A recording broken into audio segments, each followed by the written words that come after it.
Can't believe just how sunny it is today. Really nice and bright. So brilliant if you've got plants in your greenhouse that you're trying to bring on a little bit, because we have had quite a few weeks of low light levels. So it's going to help these onions put a bit of size on. You can see that although they're growing, they ain't growing very fast, and they're spring onions, and that beetroot is pretty much the same as it were when we looked at it a couple of weeks ago. So we welcome any amount of sunshine that we can get at this time of year. And apparently we've got 5 continuous days of sunshine on way next week. But that comes with a price. Because it's going to be nice and clear and sunny at day, the temperatures are going to really drop at night. And the latest update is that between Monday and Friday, they're going to vary between -2 and -4. So although we appreciate that little bit of warmth that we're getting in greenhouse and that extra brightness to bring us plants on, we've got to be very careful at night, because frost is going to wipe a lot of plants out if you don't protect them. So we're back on fleece again today, unfortunately, which is why I said don't put your fleece away just yet. I'm not going to cover anything up now because we're going to take advantage of that sunshine, but it's there when I need it later on, and I'll just cover everything up just to be safe. I noticed that one of these strawberry plants started to get new growth on it already. We've still got a little bit of old stuff on here, which I just get rid of as I see it. But if you look inside there, we've got all brand new growth there, and there's a couple of little strawberries on there as well, which is pretty amazing for this time of year. So although I did say don't rush into seed sowing, it don't mean you can't come out, just do a little bit of maintenance. You get lots of weeds in these little pots, you don't want it taking up root space. There's a little flower on it as well down here. So I'm just going around today, since it's not raining for a change, and I'm just doing that job. I'm just going around and I'm pulling up any weeds in these little strawberry plants. That looks a lot better for a few seconds. And we've got a nice strong healthy plant, haven't we? Same thing with this one. Lots and lots of old leaves that are no good anymore. You're better off cutting these off. They can be quite tough to get off, and you don't want to be pulling your plants up now they've got established.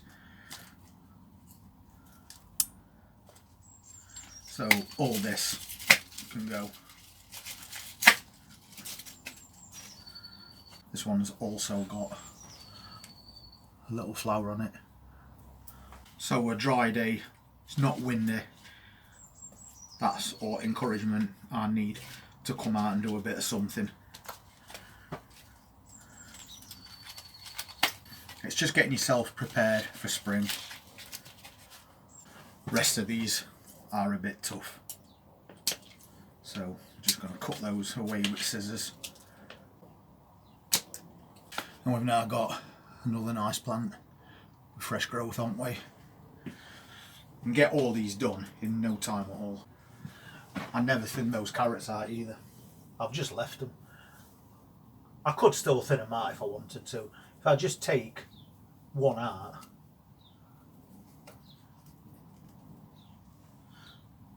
there's nothing on it. They're just tops. So we can still thin these out if we want to try and get some big carrots out of it. Just find it makes it that much easier if you just push everything back and you can see a nice line to work to. So as you can see, lots of carrots in there. They're a bit too close together. There's a bunch all there. So just taking some away. You don't have to pull them out if you don't want to. You can just cut tops off and just give yourself a bit of space. Like we've got a bit of a gap there now. Right there. If you can see that, I'll take some of this away. Them two, they're way too close together. You're not going to get much or anything. So even though you don't really want to, because they both look like really healthy plants, it's just a case of taking one away. I'm going to take this one And I think there might be a bit of a carrot in there. There you go. We've got carrots on the way, and look how straight that is. Brilliant. So it just shows you that we are definitely getting something from this 5-foot container that we've filled up with carrots. But if we want something a bit bigger than that, we've got to thin them out. And again, it's one of them jobs to get done while you can't do much or anything else. Two very close together there, basically side by side. So I'd just take away the smallest one.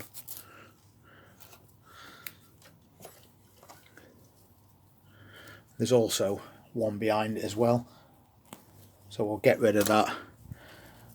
And then we can start and see that we've got a few weeds that want sorting out as well.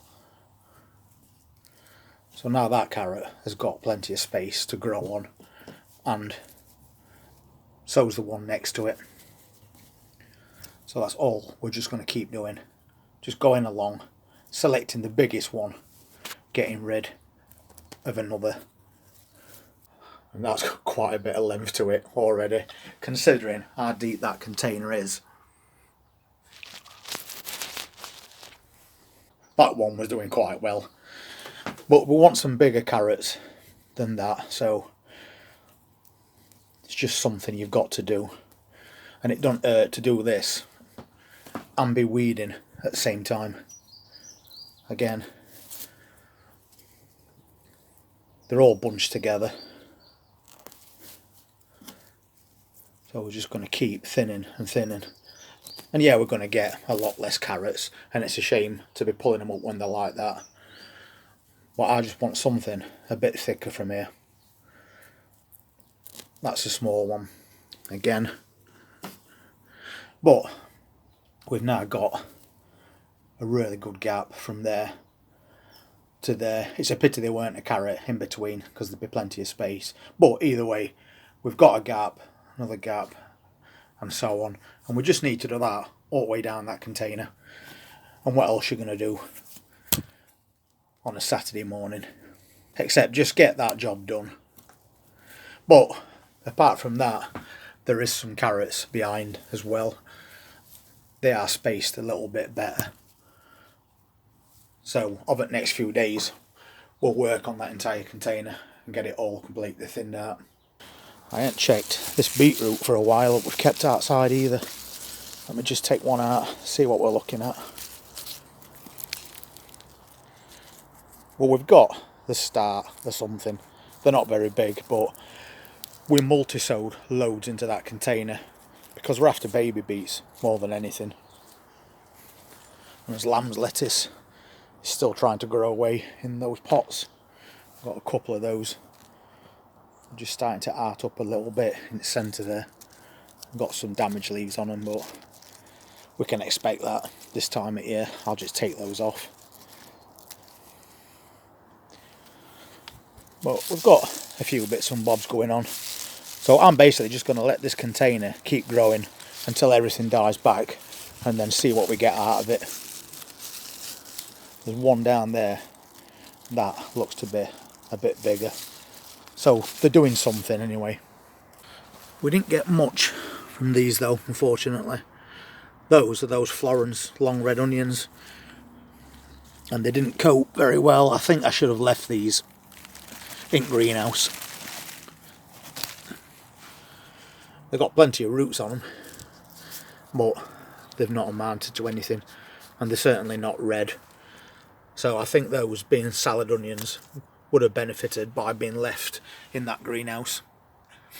It's too late for that now, but we are growing some more of those quite soon. I haven't cleared these hoop tunnels out yet. I've still got a couple of cabbages in, but they're no good now. Those, they've basically gone to seed.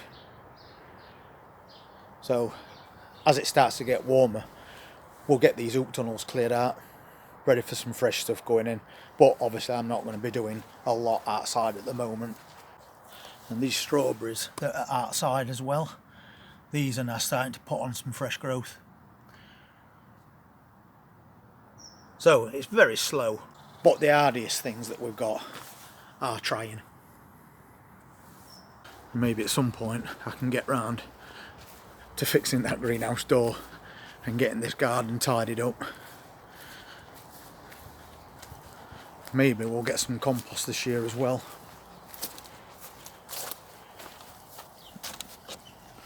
Don't hurt to have a bit of a dig in here now and again, just to see what we've got. We'll just keep putting cardboard on any grass cuttings and then just aerating it a little bit, just give it a turn. That's just going to help it a long way. But you can see that we're starting to get some. It just needs to break down a bit more.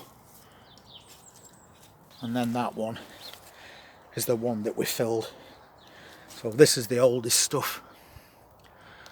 Hoping to get a bit of summer out of that in spring. So a little bit of maintenance goes a long way.